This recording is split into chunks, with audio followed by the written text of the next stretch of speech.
Hey everyone. It's James again. And in today's video, I want to talk about what the narcissist is truly thinking. And you might ask, how the heck can you know what someone is really thinking? And honestly speaking, that is a really good question. And to answer that question, I would have to say, those that have dealt with several narcissists spanning many years start to realize and see patterns of manipulation, no matter it be by overt or covert means, patterns of lies, that only lead to your slow destruction, when they pose to be your friend.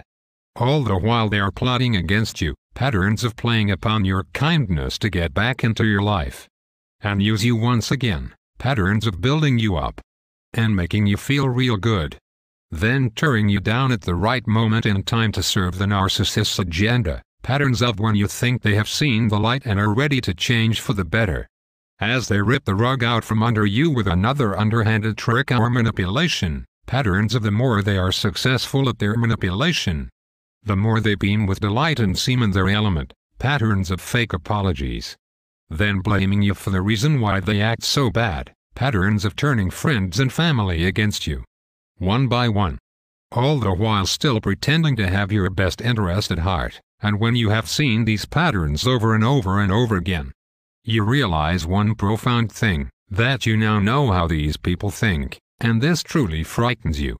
And this fright can lead one to falling back into denial, which can lead to further victimization, because the truth is that these people thrive and gain their power off of the pain and suffering of others. This blood-sucking emotional vampire literally enjoys your pain. And in order to constantly feed on your pain, they have to play this game of reeling you in and then giving you slack. Then reeling you in and giving you slack. It's again what we call the sweet mean cycle. And it's a successful way at keeping you on the line of being a victim.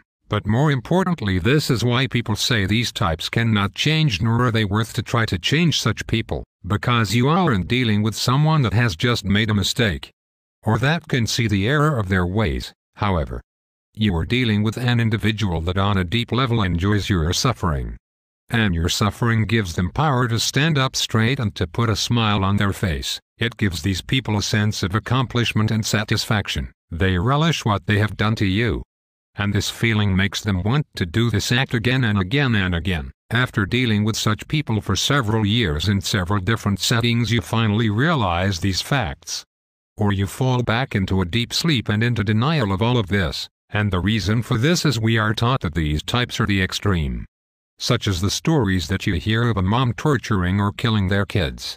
Or some guy that is a serial killer. Now if you were to ask anyone, can you change these types of sick people? Most people would answer no way. Because these types did the horrible things they did because they are sick and enjoyed on a deep level what they were doing. And in that is their sickness we recognize. And that is the sickness that scares us deep down to the core. But the thing that keeps us safe is the fact these people are people we feel that we will never know or deal with. But what a lot of people don't realize is the narcissist is the cousin to these types that we want to believe never will affect our lives. Because though they may not be running around killing people for the pleasure, they are among us every day and night plotting to ruin you and destroy you at every turn for the same type of enjoyment that the killer gets from killing their victim. The narcissist is a different kind of killer. They kill you slowly from the inside out, using manipulation and your own kindness against you. All the while your destruction acts like a super battery to give them energy. This is where we get the term emotional vampire, because you and the suffering they cause you is the battery, and they just happily suck off of this battery to gain the energy they need to make it throughout the day. So what are narcissists really thinking? They are constantly thinking about how they can manipulate you into a situation where they can suck off your misery and pain they intend to cause you. They are thinking that you deserve the abuse and manipulation they are about ready to dish out to you. They think you are a dummy. And they are smart. They think you are weak and they are strong. They think they are entitled to all the things they want without work.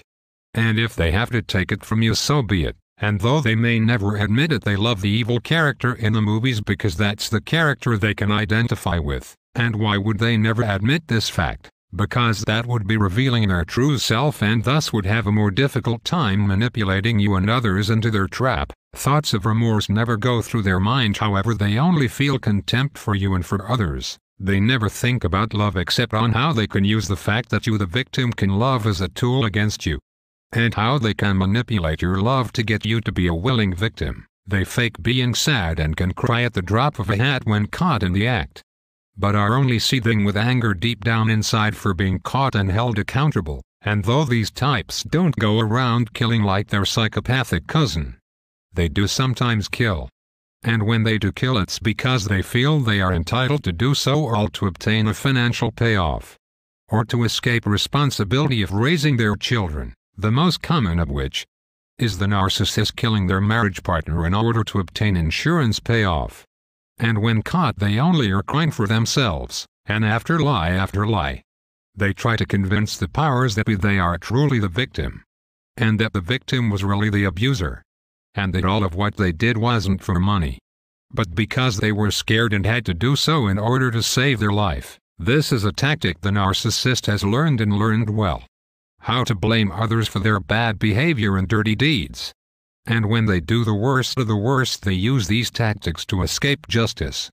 Because how dare anyone say they are guilty of anything? And in a nutshell, the words "how dare you" sums up nicely how they are really thinking. How dare you? How dare you stand up to them? How dare you call them abusive? How dare you breathe the same air they breathe and not pay them for it? How dare you not praise them every time they open their mouth and speak? How dare you? And no matter what nice face they put on or what they pretend to be, no matter what lie they tell, and a nice deed they do for you or someone else, the true narcissist is only doing this to put themselves in line so they can feed off of you, their prey. Because they feel they are entitled to do so, because it all comes down to, how dare you? No pity, no remorse, no true sense of love, but just a simple, how dare you? The key is to not live in denial of this, and how and what the narcissist is thinking. And by not living in such denial, you can put yourself in line to sidestep these people quickly, and not have them wreak havoc in your life, which will put you in line to spend your time with decent good people. And by doing that, you aren't having your life energy force drained day in and day out by such people. Like I always say, knowledge is power. The more we know, the more we can sidestep emotional vampires and live happy, healthy lives. Until next time, bye for now, and be good to yourself.